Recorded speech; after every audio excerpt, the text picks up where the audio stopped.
একটা ভালো গল্প কে না ভালোবাসে বলুন তো? কিন্তু কখনো কি ভেবেছেন কি এমন থাকে একটা গল্পে যা আমাদের একদম নাড়িয়ে দিয়ে যায়? আসলে কিন্তু একটা গোপন ফর্মুলা আছে, আর সেই ফর্মুলাটা প্রায় ২,৫০০ বছরের পুরনো। চলুন আজ সেই রহস্যটাই ভেদ করা যাক।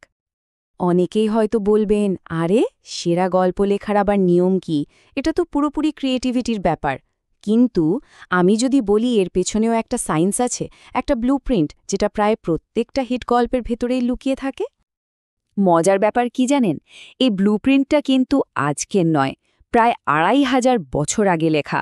আর লিখেছিলেন কে? Great philosopher Aristotle.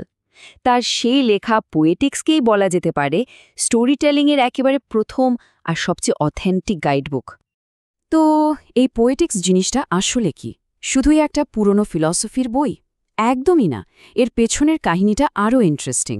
চলুন আগে এর ব্যাকগ্রাউন্ডটা একটু বুঝে নেওয়া যাক। সবচেয়ে অবাক করা ব্যাপার হলো, পোয়েটিক্স আসলে কোনোদিন বই হিসাবে লেখাই হয়নি। ওটা ছিল অ্যারিস্টটলের পার্সোনাল নোটবুক। ভাবুন, তার টিচার প্লেটো আর্ট বা শিল্প নিয়ে খুব একটা পজিটিভ ছিলেন না, কিন্তু অ্যারিস্টটল শিল্পের আসল পাওয়ারটা বুঝতে চেয়েছিলেন। তো তিনি প্লেটোর লেকচার শুনতে শুনতেই নিজের আইডিয়াগুলো টুকে রাখতেন, আর সেই নোটগুলোই পরে হয়ে গেল পোয়েটিক্স।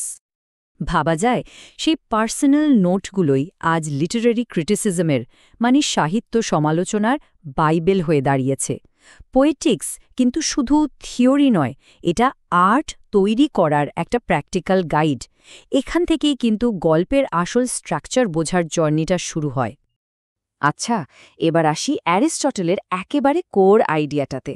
তিনি মনে করতেন যে কোনো আর্টের একেবারে কেন্দ্রে একটাই জিনিস থাকে, আর সেটা হলো ইমিটেশন বা অনুকরণ, গ্রিক ভাষায় যাকে বলে মিমেসিস। ব্যাপারটাকে একটা চেইনের মতো করে ভাবা যায়। ধরুন, একজন স্টুডেন্ট তার টিচারকে অনুকরণ করে, সেই টিচার আবার তার গুরুকে। আর্ট ঠিক এভাবেই এক হাত থেকে অন্য হাতে, এক জেনারেশন থেকে পরের জেনারেশনে ছড়িয়ে পড়ে। এটা কিন্তু স্রেফ কপি করা নয়, বরং শেখার একটা খুব স্বাভাবিক প্রসেস। কিন্তু সব অনুকরণ তো আর একরকম হয় না, তাই না? যেমন একজন পেইন্টার যখন ছবি আঁকেন, তিনি কি করেন? তিনি প্রকৃতি বা আসল জিনিসকে অনুকরণ করেন। তার মিডিয়াম হলো রং আর ব্রাশ। তিনি যা দেখছেন সেটাই ক্যানভাসে তুলে আনছেন। কিন্তু একজন কবি বা লেখক, তিনি কি অনুকরণ করেন? তিনি অনুকরণ করেন মানুষের ভেতরের দুনিয়াটা, তার ফিলিংস, তার ডিসিশন, তার স্ট্রাগল। আর তার রং তুলি কি? ল্যাঙ্গুয়েজ, ওয়ার্ডস, রিদম। তো এই অনুকরণ বা ইমিটেশন কিভাবে একটা গল্প হয়ে ওঠে, এটা বোঝানোর জন্যই অ্যারিস্টটল ড্রামাকে দুটো মেন ভাগে ভাগ করেছিলেন। একটা হলো ট্র্যাজেডি আর অন্যটা কমেডি। দুটোই কিন্তু লাইফের আয়না, কিন্তু আয়নায় আমরা জীবনের দুটো আলাদা প্রতিচ্ছবি দেখতে পাই। ট্র্যাজেডি আমাদের কি দেখায়? গ্রেট মানুষদের পতন। এর গল্পগুলো খুব সিরিয়াস হয়, হিরোরা হয় আমাদের থেকে অনেক বড় মাপের মানুষ, আর শেষটা হয় খুবই দুঃখের।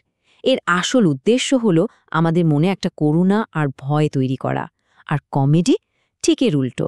এখানকার ক্যারেক্টাররা আমাদের থেকেও সাধারণ, তাদের বোকা বোকা ভুল দেখে আমরা হাসি, আর শেষে একটা হ্যাপি ফিলিং নিয়ে বাড়ি ফিরি। একজন ট্র্যাজিক হিরো আসলে কেমন হয় ভাবুন তো। একজন রাজা বা কোনো বড় বীরের কথা যে প্রায় পারফেক্ট, কিন্তু তার ভেতরেই কোথাও একটা মারাত্মক ফ্ল বা ত্রুটি লুকিয়ে থাকে, যাকে অ্যারিস্টটল বলেছেন হ্যামার্সিয়া। হতে পারে সেটা একটু বেশি অহংকার বা একটা ভুল ডিসিশন। সে কিন্তু ভালো মানুষ, কিন্তু ১০০% পারফেক্ট নয়।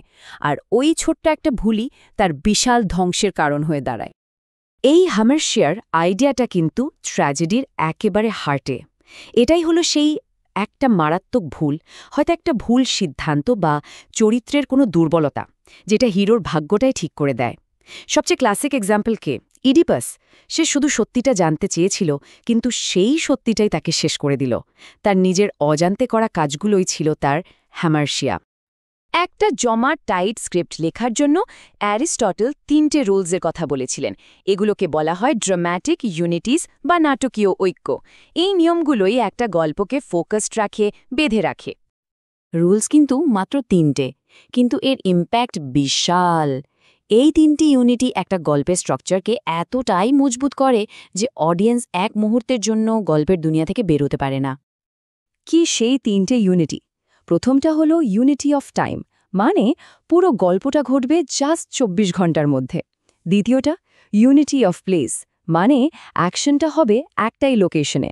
আর সবচেয়ে ইম্পর্ট্যান্ট ইউনিটি অফ অ্যাকশন, মানে একটাই মেইন প্লট থাকবে, কোনো সাইড প্লট বা সাব প্লট চলবে না। এর ফলে কি হয়, গল্পটা হয়ে ওঠে অসম্ভব ইন্টেন্স আর ফোকাসড। ক্যারেক্টার, ডায়লগ, আইডিয়া সবই দরকারি, কিন্তু অ্যারিস্টটেলের মতে একটা গল্পের সোল বা আত্মা হলো তার প্লট, মানে কাহিনীর গঠন। এটাই হলো গল্পের আসল ড্রাইভিং ফোর্স। একটা ভালো প্লটের একটা ক্লিয়ার বিগিনিং, মিডল আর এন্ড থাকতেই হবে। মানে শুরুতে এমন কিছু একটা ঘটবে যেটা পরের ঘটনাগুলোকে ট্রিগার করবে, মাঝের অংশে সেই ঘটনাগুলো আরও কমপ্লিকেটেড হতে থাকবে, আর একদম শেষে গিয়ে সেই সব জট খুলে একটা লজিক্যাল কনক্লুশনে পৌঁছাবে। এখানে কোনো কিছুই হুট করে হয় না, সবকিছুই একটা কজ অ্যান্ড এফেক্ট চেনে বাঁধা। ভাবুন তো, ২৫০০ বছর কেটে গেছে, কিন্তু অ্যারিস্টটলের এই ফর্মুলাগুলো আজও কতটা রেলেভেন্ট। পরের বার যখন কোনো সিনেমা বা ওয়েব সিরিজ দেখবেন, একটু খেয়াল করে দেখবেন তো ওর মধ্যে কি কোনো ট্র্যাজিক হিরো আছে, গল্পটা কি সেই বিগিনিং মিডল এন্ডের নিয়ম মেনে চলছে। তখন হয়তো অবাক হয়ে দেখবেন যে একটা দারুণ গল্প বলার আসল সিক্রেটটা সে কবেই লেখা হয়ে গিয়েছিল।